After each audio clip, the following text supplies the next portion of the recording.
कर लेते हैं बालू फोर्ज इंडस्ट्रीज की क्विकली एनालिसिस देख लेते हैं। चैनल को लाइक एंड सब्सक्राइब करना मत भूलेगा। तो बालू फोर्ज में आप देख रहे होगे स्टॉक में बुलिश सेंटीमेंट देखने को मिला है। यहाँ पर भी 10 से 12% की तेजी रही है और बालू फोर्ज अब डबल बॉटम बना के यहाँ तेजी पकड़ रहा है। डबल बॉटम एज इन ऊपर से देखें तो एक कहीं ना कहीं डाइवर्जेंस का अपना चैनल बनते हुए नजर आ रहा था।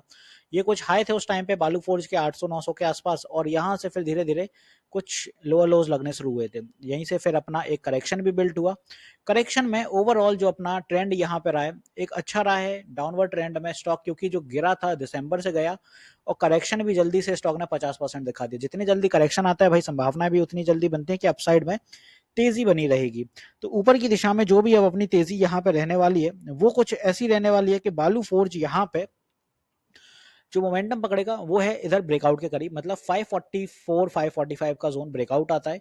अच्छे मूव अगर कोई बालू फोर्ज में आएंगे तो भाई आएंगे यहाँ पे 570 के बाद, समझिएगा 570 580। क्यों? क्योंकि अगर आप ये पूरा जोन यहाँ पे क्लियरली ऑब्जर्व करते हो तो ये अपना सपोर्ट तो यहाँ बना ही लिए थे बालू फोर्ज ने। यहाँ पे अपने मार्च में सपोर्ट पूरे बने हैं, मार्च 3 से सपोर्ट बने और मार्च 18 भी सपोर्ट लिया, कल भी सपोर्ट था। बालू फोर्ज में यहीं से तेजी रही है, डबल बॉटम बना, double bottom lip to lip भी आ गया इस जोन के और सस्टेन भी कर रहा है। As it is daily time frame पे अभी बहुत गैपिंग है और डेली टाइम फ्रेम पे जैसे ही यहाँ पे आरएसआई 60 क्रॉस करता है तेजी अपने आप बढ़ेगी। फिलहाल 50 के जोन पे। वीकली टाइम फ्रेम भी बालू फोर्ज का बहुत करेक्टेड है, क्योंकि यहाँ पे एक टाइम था जब बालू फोर्ज ओवरबॉट टेरिटरी में चलता था, वहां से बहुत नीचे गिरा है। 1 आवर टाइम फ्रेम पे अगर आप देखते हैं बालू फोर्ज को तो ऊपर की दिशा में आप पाएंगे यहाँ पे 71 पे आरएसआई ट्रेल कर रहा है। मतलब यहाँ पे कुछ शॉर्ट टर्म में अपन को अगर वीकनेस देखने को मिलती है या कुछ भी शॉर्ट टर्म में अगर एज इट इज सेलिंग रहती है तो बालू फोर्ज 500 तक ही नीचे सपोर्ट लेने जाएगा, फिर बाउंस कर जाएगा। ओवरऑल बालू में जो अपना मोमेंटम अच्छा चलने वाला है वो एज इट इज 550 के बाद ही समझिएगा। डेली टाइम फ्रेम के अकॉर्डिंग यहाँ पे जज करते हैं तो 550 का लेवल निकल के आएगा अपना कुछ ये वाले जोन का, यहाँ ब्रेकआउट रहेगा और इसके बाद जो हर्डल लेंगे 575 का ये ऊपर की दिशा में और फिर यहाँ पे 600 के आसपास। तो ये सारे ईएमए जब तक सस्टेन नहीं होते हैं 600 तक तब तक बड़ी रेजिस्टेंस यही रहने वाले हैं। स्टॉक में जो strong support as it is अपने एक्ट करते हुए नजर आएंगे इन नियर टर्म में वो रहेगा 500 और 495 का ये लेवल। तो ये अपना एक सपोर्ट है। बालू में अगर कोई इन्वेस्टमेंट करना चाहता है तो अच्छा स्टॉक है और जब इसका आईपीओ लिस्ट हुआ था तब वो भी एक अच्छे प्रीमियम पे लिस्ट हुआ था, वहां से एक अच्छा मोमेंटम स्टॉक ने पकड़ा था।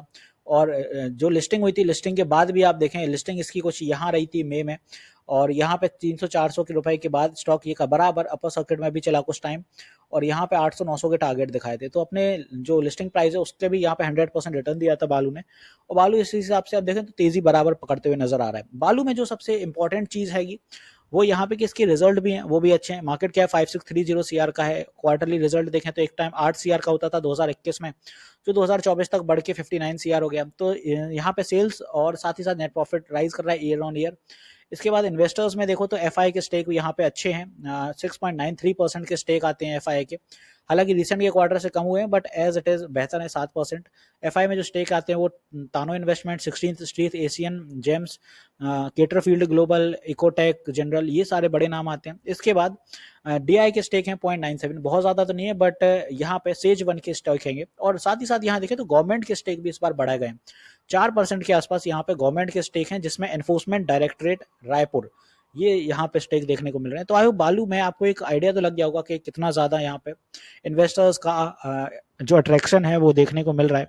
बालू में जो अच्छी चीज यहाँ पे देखने को मिलेगी वो रहेगा कि 600 के बाद मोमेंटम जब पकड़ेगा तो बहुत तेजी से ऊपर जाता है ये स्टॉक।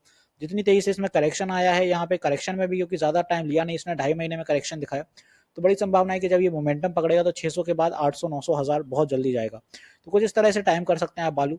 फिब के लेवल के अकॉर्डिंग भी अगर यहाँ से अपन प्लेस करते हैं तो फिब के अकॉर्डिंग भी आप पाओगे कि बालू 0.2 के लेवल के आसपास करीबी पहुंच रहा है, मतलब 531 सस्टेन करता है और 0.3 का जो लेवल है वो अपना आता है 600। तो 600 के एज इट इज जो मैं भी बोल रहा हूँ 600 के बाद ही चलेगा, वो मोमेंटम अपने बिल्कुल एग्जैक्ट काम करते हुए नजर आ रहे हैं बिकॉज ईएमए का सॉरी फिब का लेवल भी उसी जोन के आसपास ड्राइव होकर आ रहा है। वॉल्यूम की बात करें तो वॉल्यूम में अब देखें तो ग्रीन वॉल्यूम कुछ देखने को मिल रहे हैं डेली टाइम फ्रेम पे।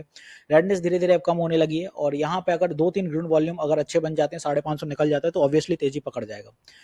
तो आई होप यहाँ पे मैंने बालू अच्छे से क्लियर कर दिया। एक चीज और बता दूं, मैं लाइव सेशंस भी लेता हूँ मार्केट आवर में। जो लाइव सेशन होते हैं सुबह रहते हैं 9:30 बजे और शाम 9 बजे, तो आप अपनी क्वेरी क्लियर कर सकते हैं, लाइव सेशन में इंटरेक्ट कर सकते हैं। यूट्यूब पर स्ट्रीम होता है, फ्री ऑफ कॉस्ट होता है। तो मिलते हैं नेक्स्ट वीडियो में। This is me Shubham Yadav signing off.